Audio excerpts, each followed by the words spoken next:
আসসালামু আলাইকুম। Star news চ্যানেলের তাজা আপডেটে আপনাকে স্বাগতম। আপনাদের সাথে আন্তর্জাতিক অঙ্গন থেকে আমি আছি মাহবুব আলম। সরাসরি চলে যাচ্ছি আজকের সংবাদে। এবার লাশের বদলে লাশের ঘোষণা দিল ইরান। তবে কে ইরানের শক্ত প্রতিরোধে বেসামাল যুক্তরাষ্ট্র? হরমুজ প্রণালীতে ইরানের মাইনের আঘাতে তেলবাহী ট্যাঙ্কারে বিস্ফোরণ। সর্বশেষ জানিয়ে দেব, কঠিন শিক্ষা পেতে যাচ্ছে মোদি, যে কোনো সময় ক্ষমতা শেষ। আমেরিকার আগ্রাসী আক্রমণের মুখে ইরানকে কোণঠাসা করার যে ছক ওয়াশিংটন কষেছিল তা এখন বুমেরাং হয়ে খোদ মার্কিন বাহিনীর জন্যই কাল হয়ে দাঁড়িয়েছে। একটি বা দুটি নয়, তেহরানের পাল্টা আঘাতে এক ধাক্কায় ধ্বংস হয়েছে যুক্তরাষ্ট্রের 11টি অত্যাধুনিক যুদ্ধবিমান ও হেলিকপ্টার। টানা 15 দিনের রক্তক্ষয়ী সংঘাত ও বিপুল ক্ষয়ক্ষতির খতিয়ান এখন প্রেসিডেন্ট ডোনাল্ড ট্রাম্পের কপালে দুশ্চিন্তার গভীর ভাঁজ ফেলে দিয়েছে। তবে কি চিরকাল অন্য দেশকে কাঁপানো পরাশক্তি যুক্তরাষ্ট্রই এবার মধ্যপ্রাচ্যে বড় ধরনের অস্ত্রের সংকটে পড়তে যাচ্ছে? বিশ্বের সবচেয়ে শক্তিশালী বাহিনীকে তাদের নিজেদের ঘাঁটিতেই এভাবে পঙ্গু করে দেওয়ার এই দাবি ওয়াশিংটনে তীব্র আলোড়ন সৃষ্টি করেছে। যদিও পেন্টাগন তাৎক্ষণিকভাবে এই দাবির সত্যতা স্বীকার করেনি এবং একে ইরানের মনস্তাত্ত্বিক যুদ্ধ বলে উড়িয়ে দেওয়ারও চেষ্টা করছে, তবে ভেতরে ট্রাম্প প্রশাসন যে একে চরম সতর্কতা হিসেবে দেখছে তা স্পষ্ট। প্রেসিডেন্ট ডোনাল্ড ট্রাম্প এই ঘটনার পর তীব্র ক্ষোভ প্রকাশ করেছে।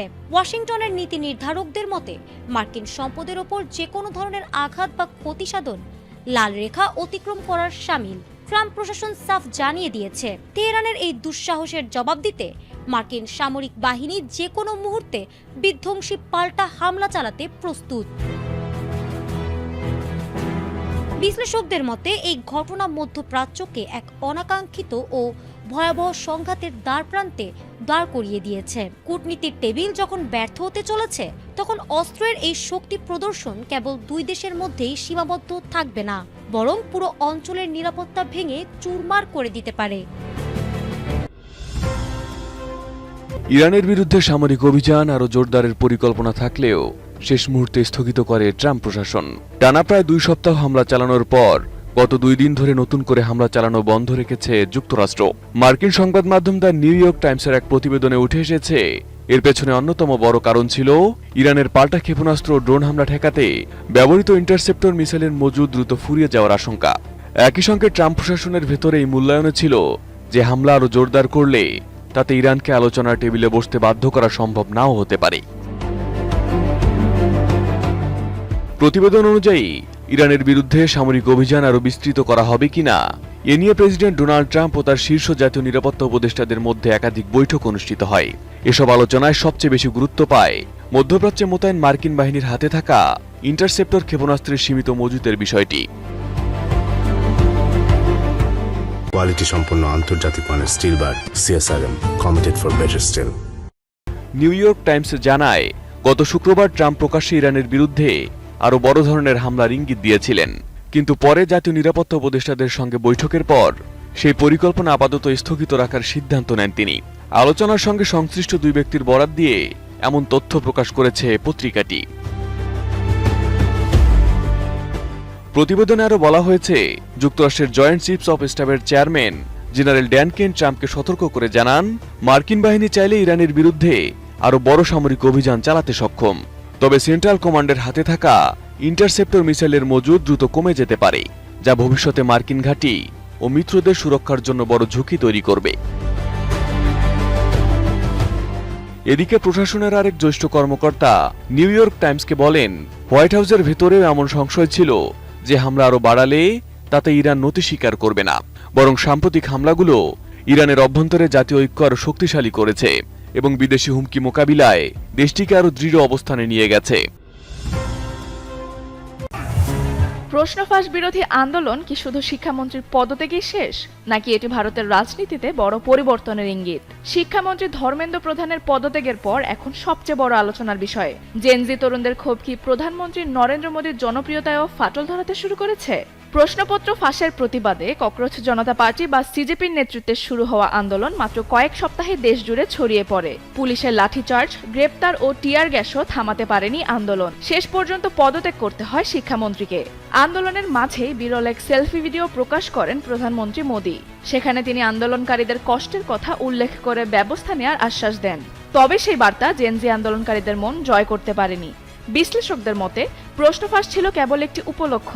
এর পেছনে রয়েছে তরুণদের বেকারত্ব, ভবিষ্যৎ নিয়ে অনিশ্চয়তা, শিক্ষা ব্যবস্থার প্রতি আস্থাহীনতা এবং এআই যুগে চাকরি হারানোর শঙ্কা। এদিকে মাত্র কয়েকদিনের মধ্যে ইনস্টাগ্রামে 2 কোটিরও বেশি অনুসারী পেয়ে আলোচনায় আসে সিজেপি, যা তরুণদের মধ্যে তাদের প্রভাবেরই প্রমাণ। রাজনৈতিক বিশ্লেষকদের মতে আগামী উত্তরপ্রদেশ, গুজরাট ও পাঞ্জাবের নির্বাচনে বোঝা যাবে জেনজির এই ক্ষোভ সাময়িক নাকি এটি মোদী সরকারের জন্য বড় রাজনৈতিক সতর্কবার্তা।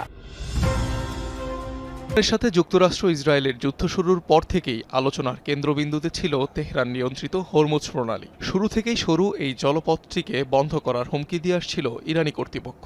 এক পর্যায়ে যা কার্যকর হয়, ফলস্বরূপ অচলাবস্থা তৈরি হয় বৈশ্বিক তেলের বাজারে, অস্থির হয়ে ওঠে বিশ্ব রাজনীতি।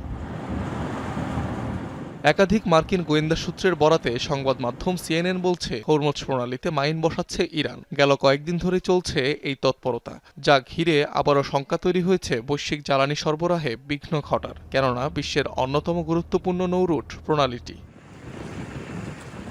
এদিকে এই ঘটনা সত্যি হলে ইরানকে নজিরবিহীন পরিণতির হুঁশিয়ারি দিয়েছেন মার্কিন প্রেসিডেন্ট ডোনাল্ড ট্রাম্প। এর আগে মাইন বসানোর অভিযোগে হরমুজ প্রণালীতে বিভিন্ন জাহাজে হামলা চালায় যুক্তরাষ্ট্র।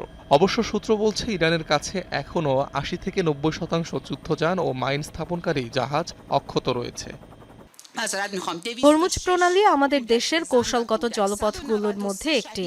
এটি ভৌগোলিকভাবে ঈশ্বর প্রদত্ত সম্পদের মধ্যে একটি, যা আমাদের দেশকে ঈশ্বর তার অনুগ্রহে দান করেছেন। ভালো কথা হলো, ইরান যখন যুদ্ধ পরিস্থিতিতে থাকে তখন তার এই সম্পদের সর্বোত্তম ব্যবহার করা উচিত। তেল আমদানি রফতানিতে বিশ্বের সবচেয়ে গুরুত্বপূর্ণ জলপথ বিবেচনা করা হয় হরমুজ প্রণালীকে, যেখান দিয়ে সারা বিশ্বের মোট অপরিশোধিত তেল ও গ্যাসের প্রায় 1/5 পরিবাহিত হয়, গড়ে দৈনিক 21 মিলিয়ন ব্যারেল। এখনও ইরানের রেভলিউশনারি গার্ড আইআরজিসির হাতে রয়েছে প্রণালীটির নিয়ন্ত্রণ। মাইন বিছানোর নৌযান, বিস্ফোরক ভর্তি নৌকা ও উপকূলীয় ক্ষেপণাস্ত্র ঘাঁটি ব্যবহার করে মুহূর্তেই সেটি বন্ধ করার সক্ষমতাও রয়েছে তাদের।